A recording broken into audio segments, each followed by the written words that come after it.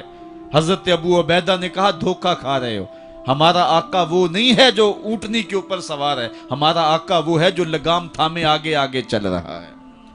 حضرت عمر رضی اللہ تعالیٰ عنہ کو آگے بڑھ کے جابیہ کے مقام پہ حضرت ابو عبیدہ بن جراح نے استقبال کیا، تو حضرت عمر آگے بڑھے اور انہوں نے آگے بڑھ کر کے حضرت ابو عبیدہ کے دونوں کندھوں پہ ہاتھ رکھا، اور سنو حضرت عمر نے کیا کہا، کہا لا الہ الا اللہ انا کنا اذل قوم فاعزنا اللہ بالاسلام، کہا کہ لا الہ الا اللہ، اے ابو عبیدہ بن جراح، ہم ایک ذلیل قوم تھے اور اللہ نے ہمیں اسلام کی وجہ سے عزت عطا کی ہے، اور میں تمہیں ایک تاریخ ساز بات کہنے لگا ہوں، اور وہ یہ ہے کہ جب تک ہم اس عزت والے اسلام کے دامن کو تھامے رہیں گے ہماری عزت قائم رہے گی، اور جب اسلام کے علاوہ کسی اور جگہ سے عزت ڈھونڈیں گے تو رسوا کر کے رکھ دیے جائیں گے۔ یہ ہے وہ خلاصہ جو حضرت عمر نے امتوں کے عروج و زوال کا بیان کیا ہے۔ اس امت کو جو خیرات ملی ہے تخت و تاج کی، وہ پینٹاگون سے نہیں ملی، وہ واشنگٹن سے نہیں ملی، وہ وائٹ ہاؤس سے نہیں ملی، وہ محمد عربی کے جوڑوں کا صدقہ ملی ہے۔ اس لیے جب ہم نے اسلام سے انحراف کیا، پاکستان حاصل کیا گیا تھا، پاکستان کا مطلب کیا؟ لا الہ الا اللہ، ہم نے اس نعرے کو چھوڑ دیا ہوا ہے، ہم نے انحراف کر دیا ہے۔ آج ہماری نظریں مغرب کی طرف لگی ہیں کہ تخت و تاج اس سے نصیب ہوتے ہیں، اور دنیا کے اوپر ہم رسوا ہو کے رہ گئے۔ ہماری پستی، ہماری زبوحالی، ہماری ذلت کا سبب یہ ہے کہ جس جگہ سے ہمیں عزت ملی تھی ہم نے وہ مرکز ہی چھوڑ دیا ہے۔ اس مرکز حیات کو، اس مرکز زندگی کو، اس مرکز عزت کو ہم نے چھوڑ دیا ہے، اور دنیا کے اوپر ہم رسوا ہو رہے ہیں۔ انہی حضرت عمر کی کہانی ہے۔ وادی تہامہ سے گزر رہے تھے کہ بچوں کی طرح بلک بلک کے رونے لگے۔ کہا عمر جوان آدمی ہو اور بچوں کی طرح بلک کے رو رہے ہو؟ کہا تم نہیں جانتے، مجھے بچپن کی کہانی یاد آ گئی۔ کہا کیا کہانی ہے؟ کہا یہی عرض تہامہ تھی، میرے باپ خطاب نے مجھے 5 اونٹ دیے تھے، کہا انہیں لائن میں کھڑا کرو سیدھا، میں آگے والا سیدھا کرتا تھا، پیچھے والا ٹیڑھا ہو جاتا، پیچھے والا سیدھا کرتا، آگے والا ٹیڑھا ہو جاتا۔ میرے باپ خطاب نے مجھے بڑا مارا۔ کہا ایک عرب کے بیٹے ہو کے تم سے 5 اونٹ لائن میں کھڑے نہیں ہوتے؟ کہا ایک زمانہ عمر پہ وہ تھا کہ اس سے 5 اونٹ لائن میں کھڑے نہیں ہوتے تھے، اور آج شرق سے لے کر غرب تک 23 لاکھ مربع میل کی حکمرانی اور انسان بھی لائن میں کھڑے ہیں۔ یہ محمد عربی کے جوڑوں کا صدقہ نہیں ہے تو اور کیا ہے؟ عمر سے تو 5 اونٹ لائن میں کھڑے نہیں ہوتے تھے۔ تو یہ عزتیں، یہ تخت و تاج، یہ حکومتیں ہمیں حضور کی دہلیز سے ملی ہیں۔ جب ہم نے اس دہلیز کو چھوڑ دیا تو دنیا کے اوپر رسوا ہو گئے اور ذلیل کر کے رکھ دیے گئے۔ آفاق کے ہر ہر گوشے میں قرآن سنا کر دم لینا، اب رکنا نہیں، اب تھمنا نہیں، فردوس میں جا کر دم لینا، آفاق کے ہر ہر گوشے میں قرآن سنا کر دم لینا، اب رکنا نہیں، اب تھمنا